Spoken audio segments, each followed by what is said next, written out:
Hey everyone, this is the weekly forecast commencing on Monday, January the 29th, 2024. We're in a good period for now. The end of last year was very disruptive, astrologically speaking, and the last new moon on January the 11th was the first new moon in a number of months where there was more progressive positive energies, as the new moon was in harmony with progressive, liberating, technological Uranus.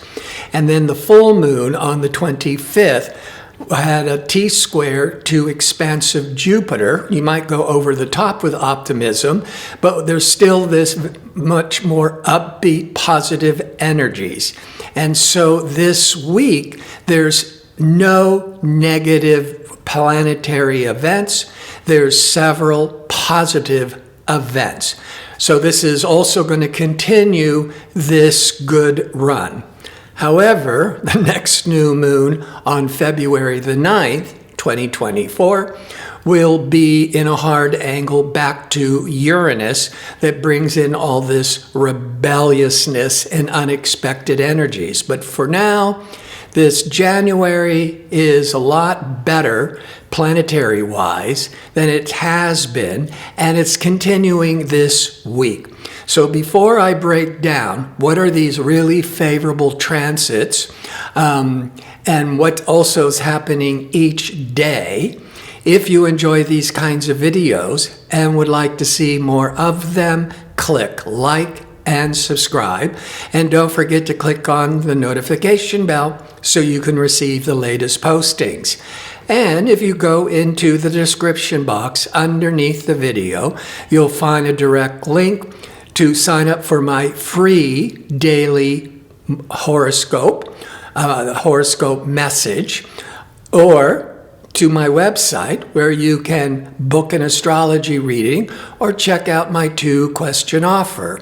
Now, on Monday, January the 29th, the moon, which always sets the public tone, the moon is in Virgo. That's a pretty good sign to jumpstart the new work week for most people, because Virgo is very work-oriented. It's very sensible. It's very practical. Now, that moon will be okay until 3:20 p.m. when the Pacific time, when the moon goes void of course, until 12:04 a.m. into the next day on Monday. So during the moon void of course, as I mention every week, the moon is no longer making aspects to other planets, so there's no activity until the moon goes into the next sign and starts the whole cycle once again. So during the moon void, of course, stick to the routine. Do not introduce anything important new because the energy is flat and unproductive. It is very favorable for introspection, for spiritual practices, going within. Now, Mars, ambitious, assertive, courageous Mars, will be in harmony with Uranus, innovative, progressive Uranus. This Mars-Uranus can bring in a lot of excitement, a lot of drive, a lot of courage, and that Mars is going to be in Capricorn, where Mars is transiting in Capricorn in your chart. There could be some real opportunities at the beginning of the week to take some big risks, try something new, think out of the box. On Tuesday, now the moon is in Libra. Libra is so different than Virgo when the moon was in Virgo, because Virgo can be a little bit critical in the head, analytical, gets a lot of work done. The moon in Libra wants to be all things to all people, people-pleasing. That's kind of the downside of the moon in Libra. But the moon in Libra, it's more sociable, it's more cooperative, it's more fair-minded. And the moon in Libra, which is an air sign, will be in harmony with the sun in Aquarius, an air sign. Now, this will peak later in the day, Pacific time, but pretty much this whole day, having the public tone moon in Libra that wants cooperation and harmony with Aquarius, the sun in Aquarius. This brings a lot of ease and comfort, certainly in relating with others, professionally, certainly socially. Now, on Wednesday, the 31st of January, the moon continues in fair-minded, compromising Libra, but around 7 p.m. Pacific time, the moon will form a square or tension to Mars. Mars is that fiery, impatient warrior planet. So when the moon squares Mars, that can be a lot of emotional, that's the moon, tension, stress, irritability, but it only lasts for a week or a day, an hour or so. But Venus, pleasure-seeking Venus, the ruling planet of Libra, Venus will be in harmony with Pluto, powerful Pluto.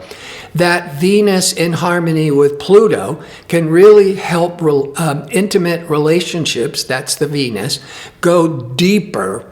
That's the Pluto. This is very favorable also for artists because Venus is in mythology as the goddess of love, beauty, and creativity. Venus is also a planet of money because Venus likes the finer things in life. And Venus rules Libra, which is relationships, but Venus also rules Taurus. And Taurus has so much to seeking out financial security. So Venus also is a planet of finances. And when it's in harmony with Pluto, you're feeling you want to stretch more, go for it more, and it could bring in some more positive changes with the way you're making monies. So that's a pretty good day on Wednesday. Then we go to February the 1st, 2024, and the moon is void of course the first half of the day. It goes void of course in Libra at 1:03 a.m. Pacific time until just after noon, 12:37 p.m. Pacific time. And again, with that moon void, of course, just stick to the routine. Don't introduce anything important new because you don't have the energy to really keep it moving forwards. But at 12:37 p.m. Pacific time, the moon enters Scorpio. Scorpio for the next 2.5 days is also so different from Libra. Libra is very sociable, wants to be all things to all people. Scorpio energy could care less. Scorpio is more intense, more private, more turn inward. It's more about being alone, where the Libra energy is supporting relationships. But at 12:37 p.m. Pacific time, when the moon goes into intense and private and passionate Scorpio, it's going to immediately, for that next hour or two, be squaring or a hard push to Pluto. Now, Pluto is the planet that rules the sign Scorpio. So here's the emotional moon going into Scorpio, ruled by Pluto, intense Pluto, compelling, obsessive Pluto. So this could be some intense emotional power struggles, or you might just be feeling in the early afternoon that you just really want to be left alone. It is positive for doing a lot of research, investigation, maybe even starting to really start thinking about the occult. That's Pluto and Scorpio, especially psychology.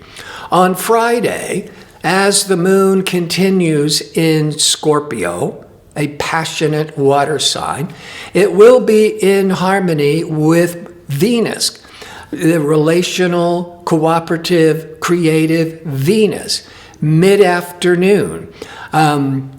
Pacific time, but also mid-afternoon with the moon in harmony with Venus. It's going to be in a stressful angle with the sun. Well, the Venus will bring in the harmony, but the difficult angle with the sun, that you might be on different pages with people. Now, basically, here's the positive, because it's just energy. And how can we work with the energy? The moon can represent your emotional programming and habits. And when it's in a hard angle to the sun could be in the positive, could be putting a real spotlight on habits that doesn't serve you. So it actually can be a bit irritating, but it's also a wake-up call, because here's where you're shooting your own self in the foot, and this is where you can let go of these old patterns and habits, especially with the moon in Scorpio, because Scorpio is about transformation, letting go. And the first half of the day, Pacific time, Mercury, that planet of communications, curiosity, information, Mercury will be in harmony with Neptune. Now, this might happen twice a year, so it's not a real common transit. Neptune is the vision, compassion, intuition. So our mind, or what we're thinking about, could be highly creative, inspiring, more altruistic, more empathetic, highly inspiring energies. The strongest is the first half of Friday. It's lingering for the rest of the day, which is a good thing. On Saturday, the 3rd, the moon continues in passionate Scorpio, but it's going to be making some very favorable transits to other planets. So it's a very favorable active day. By mid-morning, the emotional moon will be in harmony with Mars. That moon Mars can motivate you to get busy, accomplish projects, but also emotionally be more assertive and passionate. That's the Mars. Then in mid-afternoon Pacific time, now the moon is in harmony with Pisces, because the moon's in Scorpio, a water sign, and the moon has been transiting for a long time, Pisces, a water sign. So emotionally, that's the moon. In harmony with Neptune, it's very favorable for healing, helping, charity, helping those less fortunate. But it's also can really awaken more empathy and intuition, all the positive of Neptune that we saw with Mercury in harmony with Neptune on Friday. And early evening on Saturday, the moon will be in harmony with Mercury. And since it's a Saturday night, it's the early evening, so a lot of the time zone, you'll still be awake. This is when you can express yourself, Mercury, with your feelings. That's the moon. It's also really good for writing, but that's all part of expressing your feelings. But going on a date or taking your significant other or best friend out for dinner on Saturday evening, you can really talk about your feelings.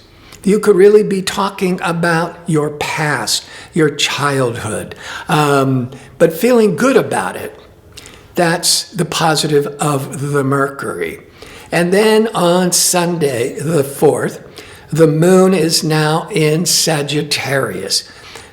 Again, from sign to sign, such a different tone, because the public tone in Scorpio can be more private, leave me alone, more introspective, a little brooding.